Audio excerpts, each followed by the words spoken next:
Hi, I'm a registered sex offender, and I wanted to make this video because I feel that with all this legislation that's coming down the pipeline and much more that will be coming soon, that it's important for sex offenders like myself to speak out and to educate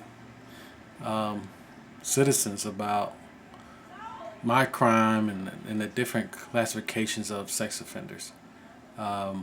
Just to give you a little bit of history, in 2000 of December, I was actually charged with having sexual relations with a 15-year-old female.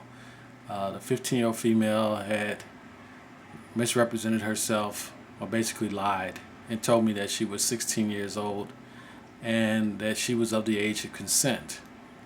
Turns out that 16 people at 16 can legally have sex, but they have to turn 18 before they can actually have nude photos taken of themselves. So just keep that in mind. You can have sex at 16 years old, but in order to have any nude photos of yourself or in your possession, the person must be 18 years of age.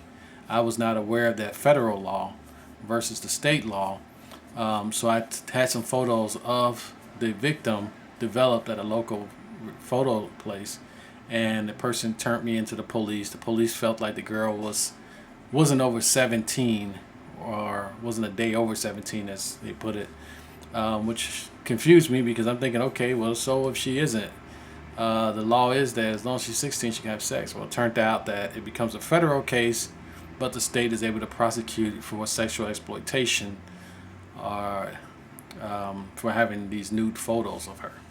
But the girl and I were introduced to one another through a friend of hers whom I actually met through an online chat room.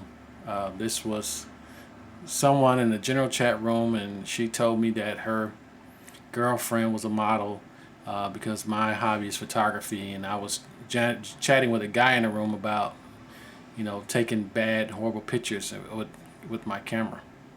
So this girl recommended this other girl as a model. Turns out that was a lie too. The girl doesn't really model. She may have wanted to be a model, but she lied and said she had modeled for different magazines, which turned out to be untrue. But I was sentenced to 3 years in prison and 12 years of probation. I've completed my sentence, and prison sentence, obviously.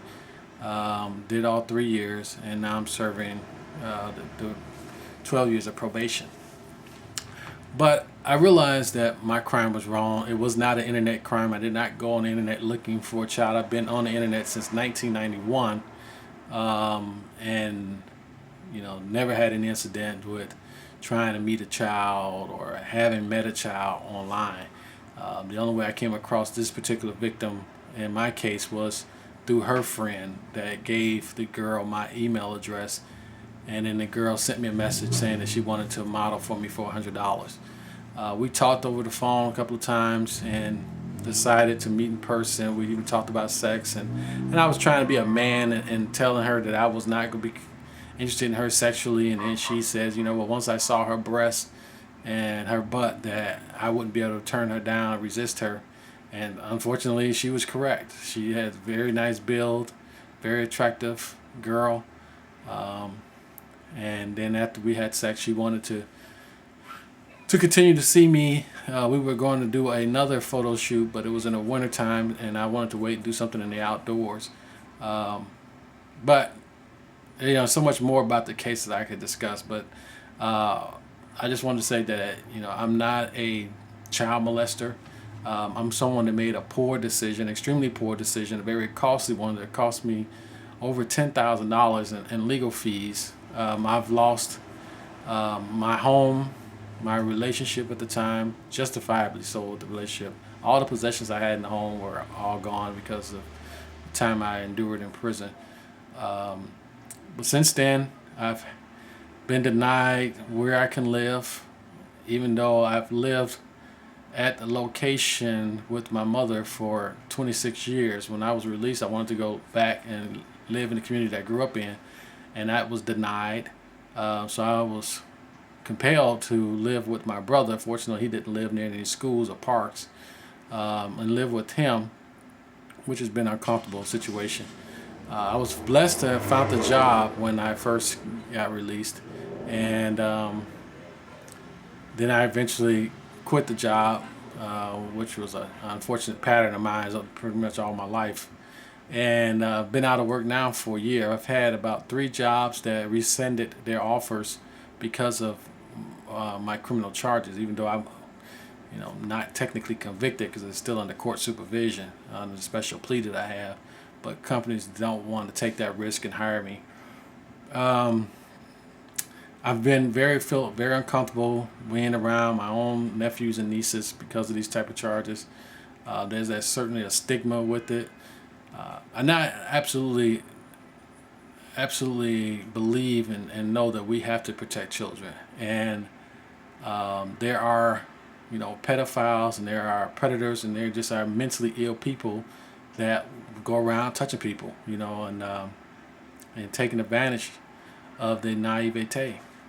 I'm not one of those individuals. The majority of sex offenders aren't pedophiles. So just keep in mind that everyone can make a mistake. I believe only around 15% of all sex offenders wind up reoffending with another sex offense. And actually, I apologize, it's actually lower than that. Maybe around 4% reoffend within a 6-year period with another sex offense. I'm more afraid of people who go around mugging and robbing people than I am of sex offenders in the community. Those people who burglarize homes and rob people are doing drive-by shootings are a bigger threat to society in general than child molester. But I'm going to make more videos soon. I just wanted to get this up. And like I said, just being open-minded, do your research. Don't believe everything politicians tell you. You should know better than that. But, come to understand these laws and how they affect people and give people a second chance. Thank you for listening. Take care.